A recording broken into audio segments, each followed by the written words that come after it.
I stood at my father's grave, with dirt still under my fingernails, from helping lower the casket myself. The priest had said his final words. My stepmother had cried the loudest of anyone in that cemetery. And 3 days later, a man I had never seen in my life knocked on my door and said 7 words that broke my entire world open again. Your father isn't dead. He's hiding. I want you to remember that sentence, because by the end of this video, you'll understand exactly why a stranger risked his life to tell me the truth, and why the woman who cried the loudest at that funeral had the most to hide. If stories about buried secrets, family betrayal, and truths that refuse to stay buried keep you up at night in the best way, hit subscribe now, because this one is going to test everything you think you know about grief.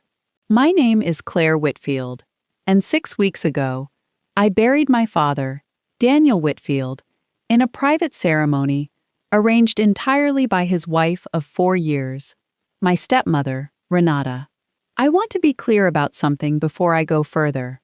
I didn't love Renata, but I never suspected her of anything more than being cold. She married my father 2 years after my mother passed, and from day one, she made it clear that my father's money, his house, and his time all belonged to her now. I was tolerated, nothing more. When my father's assistant called to tell me he'd collapsed at his office and been rushed to the hospital, I remember dropping a glass of water on my kitchen floor and not even bothering to clean it up.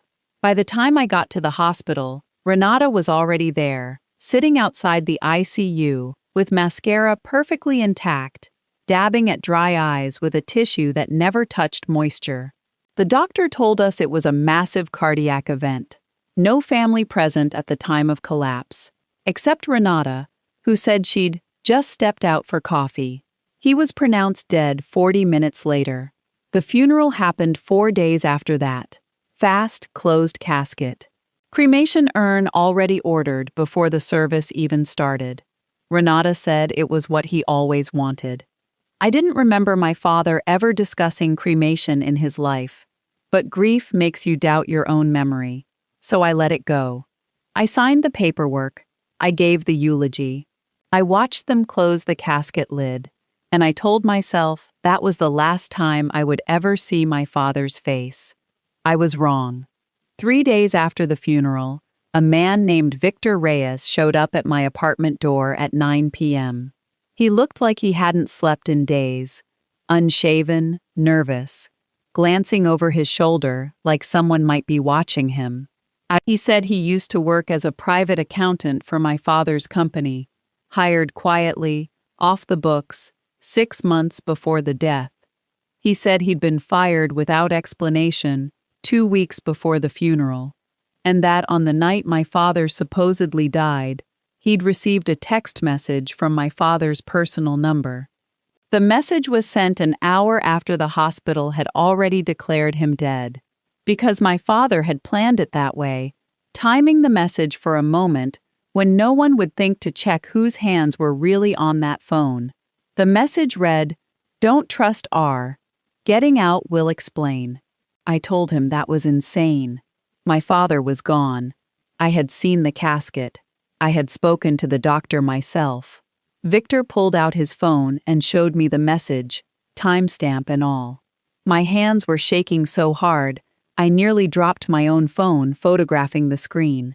He told me something else, that in the 2 months before his death, my father had quietly moved almost $3 million out of the joint accounts he shared with Renata and into an offshore account Victor had helped set up.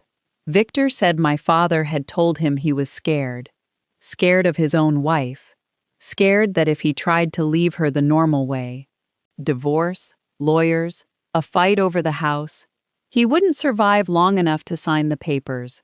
I sat on my kitchen floor that night with Victor's phone number saved under a fake contact name, staring at the ceiling, trying to decide if I was losing my mind or if I had just buried an empty casket.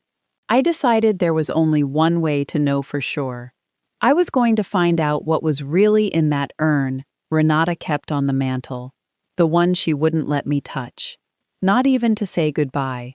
2 nights later, I went back to my father's house, under the excuse of collecting old photo albums. Renata let me in, distracted, phone glued to her ear in the next room. I made my way to the mantel, my heart slamming against my ribs, and I reached for the urn. It was lighter than it should have been, far too light for actual human ashes. I unscrewed the lid with trembling fingers, and inside, there were no ashes at all. There was a folded piece of paper with my father's handwriting on it, and a single sentence that made the floor tilt beneath me. Claire, if you're reading this, it means she thinks I'm gone. Don't tell her you know. Your life depends on it. I heard Renata's footsteps coming down the hallway. I had 3 seconds to decide whether to hide that note in my pocket or let her see that I now knew everything. If you're new here, subscribe now, because what Claire discovers in the next 6 minutes changes everything about who the real victim in this story actually was. I shoved the note into my sleeve just as Renata rounded the corner, and I forced my face into the same tired, grieving mask I'd worn since the funeral. She didn't suspect a thing. Grief, I realized, is the perfect disguise. For both of us, apparently. Over the next 4 days, I played along.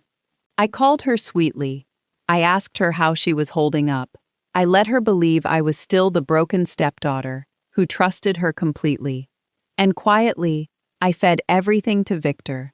Victor tracked the offshore transfers to a private account under a name I didn't recognize. Daniel R. Voss. A name close enough to my father's that it had to be intentional, but different enough to move money without triggering flags tied to Daniel Whitfield. Then Victor found the hospital records. Not through hacking, through a nurse he knew personally, who confirmed something that turned my stomach. The man declared dead that night had been brought in unconscious, after what the chart listed as a suspected medication overdose, administered before he ever reached the hospital. Toxicology had flagged unusually high levels of a sedative Renata had a prescription for.